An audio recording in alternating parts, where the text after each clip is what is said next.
Hey everyone, good to see you today. There's finally some breaking news that brings relief to millions of families who rely on food stamps. After weeks of confusion and partial payments, a federal judge has officially ordered the Trump administration to fully fund SNAP benefits this month.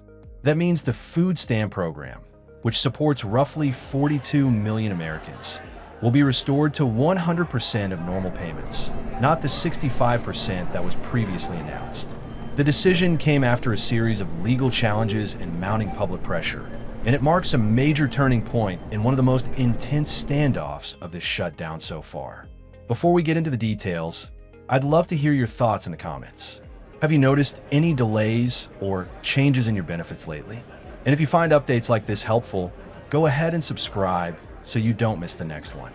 Now, here's what's going on. The government shutdown, which began in October, has stretched well into its second month, making it one of the longest in U.S. history. With no budget deal in sight, essential programs like SNAP became part of a growing crisis. Initially, the administration announced that no food stamp benefits would go out in November due to funding limits. That announcement caused immediate panic among millions of families. After public backlash and multiple lawsuits, the USDA said it would use contingency funds to cover about 65% of benefits. That partial coverage was meant to soften the blow, but for many families it still meant serious hardship. Smaller grocery trips, skipped meals, and food pantries seeing record demand. But this week that all changed.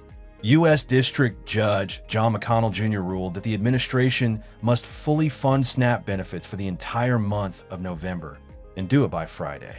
In his words, people will go hungry, food pantries will be overburdened, and needless suffering will occur unless the government acts immediately. It's a sharp rebuke to how the situation has been handled. The judge criticized the administration's earlier decision to only partially fund the program, calling it a problem that could have and should have been avoided. So what exactly does this mean? Essentially, the administration now has to release the remaining funds, not just the limited contingency money, but also access what's known as Section 32 funds. Those are federal reserves normally set aside for child nutrition and surplus food purchases. The court is saying those funds can and should be used to ensure people don't go hungry, even during a shutdown. Now, it's important to understand how big this is. SNAP, formerly called food stamps, helps 1 in 8 Americans. That's working parents, seniors, disabled individuals, and children. When that support stops, it's not just a paperwork problem. It hits kitchens, grocery stores, and local economies almost immediately. In fact, this past week, some families had already seen their benefits lapse. Food banks across the country, from New York to Atlanta, reported dramatic increases in demand. Volunteers described longer lines and emptier shelves. And in places like California, parents told reporters they weren't sure how they'd feed their kids if payments didn't come through soon. The judge's ruling, then, isn't just a legal technicality, it's a lifeline. For the first time in weeks, families can expect to receive their full benefits again. But this case also reveals how fragile these systems really are.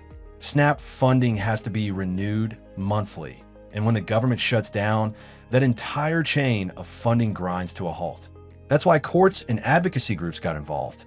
One advocacy group, Democracy Forward, led part of the legal fight and argued that the administration's partial payments were illegal and insufficient to meet its federal obligations. The judge agreed, pointing to what he called a failure to comply with his earlier directive. Basically, the government had already been told to speed up benefit delivery, and when it didn't, the court had to issue this much stronger order. Now, from the administration side, officials are saying their hands were tied.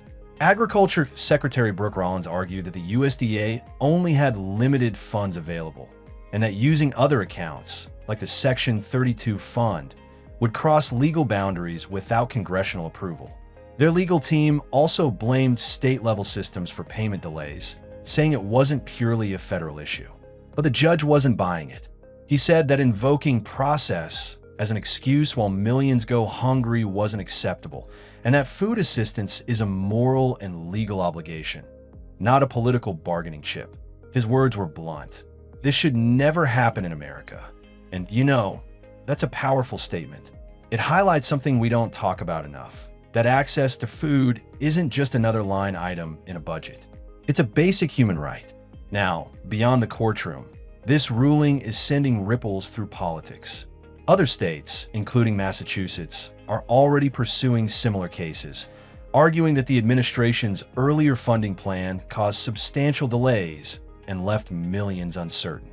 Attorneys representing those states said the federal government was using hunger as leverage in political negotiations, something they say can't stand in a civilized society. Religious groups, food aid advocates, and even local mayors have joined the criticism, warning that treating essential programs like SNAP as optional could set a dangerous precedent. And they're right to be concerned. If this shutdown continues, it's not clear how long emergency funding or judicial intervention can keep things running. At the same time, the ruling has set an important precedent of its own. It reaffirms that courts can step in when political branches fail to act. That's not something that happens often, but when it comes to hunger, the judge made clear that the law can't wait for politics to catch up. From a broader perspective, this also raises big questions. What happens next month if the shutdown isn't resolved? Can courts keep ordering emergency payments indefinitely? And what about other programs like WIC or Medicaid that rely on federal funding cycles? Policy experts say this might force Congress to rethink how essential benefits are structured, maybe by creating permanent backup, funding, or automated systems that don't require new approvals every month. That could prevent this kind of crisis from happening again. In the meantime, states are rushing to reprogram their systems to distribute the full payments. Some are expected to issue them as early as this weekend. Others might take a few extra days to catch up, especially those with older or manual systems. But the bottom line is benefits will be restored fully for families waiting anxiously. That's the message that matters most. Relief is finally on the way. Now, if you're wondering what to expect, most states will post updates online or through automated phone systems once their payment schedules are finalized. If you've been receiving partial benefits, keep an eye out. Those balances should adjust once the new funding goes through. If you've been affected by these SNAP delays or have thoughts on how the government handled this, I'd love to hear from you in the comments. Your stories help others feel less alone, and they matter. And if you found this helpful, don't forget to like, subscribe, and share this with someone who could use an update right now. Stay safe, stay informed, and take care of each other.